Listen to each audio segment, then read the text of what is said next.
Hoy nos adentramos en uno de los misterios más desconcertantes y absorbentes de la historia de Estados Unidos. Vamos a hablar de la desaparición de más de 100 colonos ingleses a finales del siglo XVI. Se desvanecieron, sin más, sin dejar ni rastro. ¿Qué fue de ellos? Y entonces, nada. Esta frase lo clava. En 1587, un grupo de colonos ingleses levanta un asentamiento y poco después, silencio. Se corta toda comunicación. Un silencio absoluto que, ha durado más de 400 años.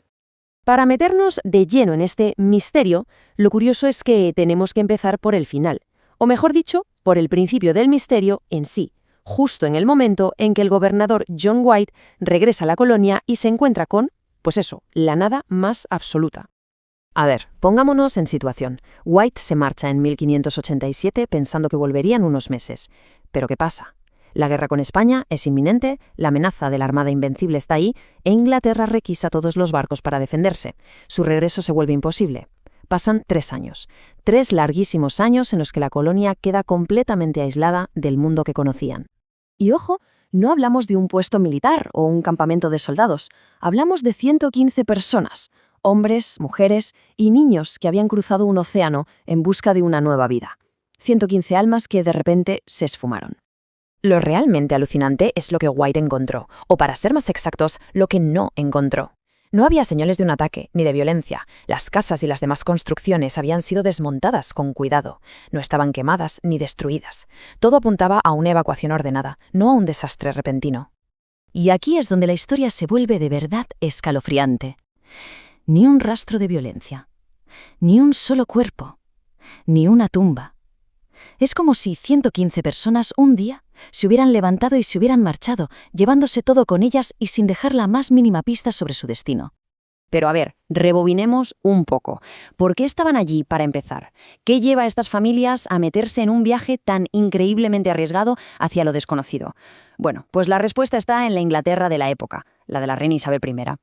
Había 2 motores principales. Por un lado, la pura ambición geopolítica. España dominaba el Nuevo Mundo y sus riquezas, e Inglaterra no iba a quedarse de brazos cruzados. Necesitaban su trozo del pastel. Y por otro lado, una crisis económica interna brutal.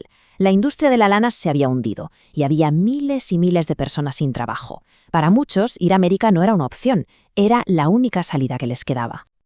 Y esto es lo que hacía a este grupo tan especial. No eran soldados, como en un intento fallido anterior. Eran familias enteras. El propio gobernador, John White, era un artista que viajaba con su hija, Eleanor, que además estaba embarazada. Su nieta, Virginia Dare, se convirtió en todo un símbolo, la primera ciudadana inglesa nacida en el Nuevo Mundo.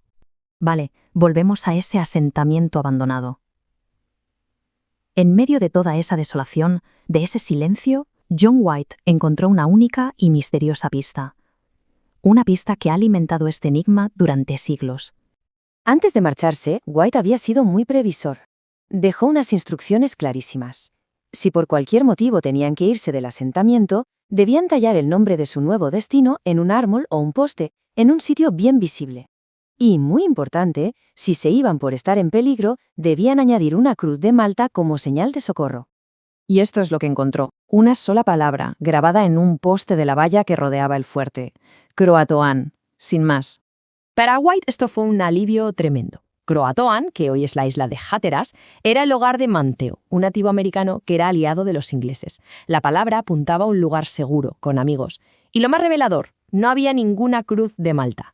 Para White la conclusión era clara, se habían ido por voluntad propia y estaban a salvo. Por desgracia, una tormenta terrible impidió que White llegara a Croatoan. Nunca más volvió a ver a su familia.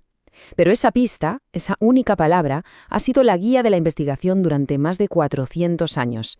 Vamos a ver las principales teorías que han surgido. A ver, la teoría que tiene más peso y la que el propio White creía es la de la asimilación.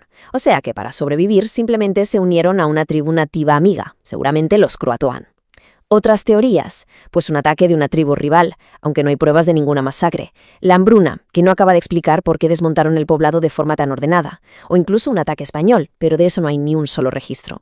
Y cuando parecía que este caso ya no podía dar más de sí, va a la tecnología moderna y, en 2012, revela un secreto que había estado oculto, literalmente, a plena vista durante siglos. El mismísimo mapa que había dibujado John White guardaba una pista que nadie había conseguido ver. ¿Qué podía ser tan importante como para ocultarlo de esa manera? Pues increíble pero cierto. Usando técnicas de imagen avanzadísimas, los investigadores encontraron un símbolo de un fuerte oculto debajo de un parche, y la ubicación, que ahora llaman Site X, estaba a unos 80 kilómetros tierra adentro. Esto encajaba con los planes que el propio White dijo que los colonos estaban barajando antes de que él se fuera. Y aquí es donde la cosa se complica y se pone aún más interesante. Las excavaciones, tanto en este Site X como en la isla de Hatteras, han sacado a la luz artefactos ingleses del siglo XVI, pero mezclados con objetos de los nativos. Esto no nos da una única respuesta, al contrario, abre la posibilidad de que los colonos se dividieran en varios grupos y buscaran refugio en distintos lugares y con distintas tribus. Al final, ¿qué tenemos? Pues no tenemos una respuesta definitiva. Y quizás sea por eso que la historia de Roanoke nos sigue fascinando. Ya no es solo un caso sin resolver, se ha convertido en un mito fundacional de Estados Unidos. Y en el corazón de este mito está ella, Virginia Dare. Como no sabemos qué fue de ella, se ha convertido en una especie de lienzo en blanco sobre el que se ha proyectado de todo, desde un símbolo de la inocencia perdida hasta una representación de la fusión de culturas. Esta cita lo resume a la perfección. La historia de Roanoke no tiene un final claro, y esa ambigüedad es precisamente lo que le da su poder. Nos obliga a imaginar, a especular y sobre todo a seguir preguntándonos qué pasó. Y así, volvemos a la pregunta del principio, una pregunta que muy probablemente nunca tendrá una respuesta completa y definitiva. ¿Se integraron pacíficamente? ¿Fueron víctimas de la violencia, de las enfermedades, o su destino fue algo que ni siquiera nos podemos imaginar? La única certeza es que su silencio sigue resonando, incluso hoy.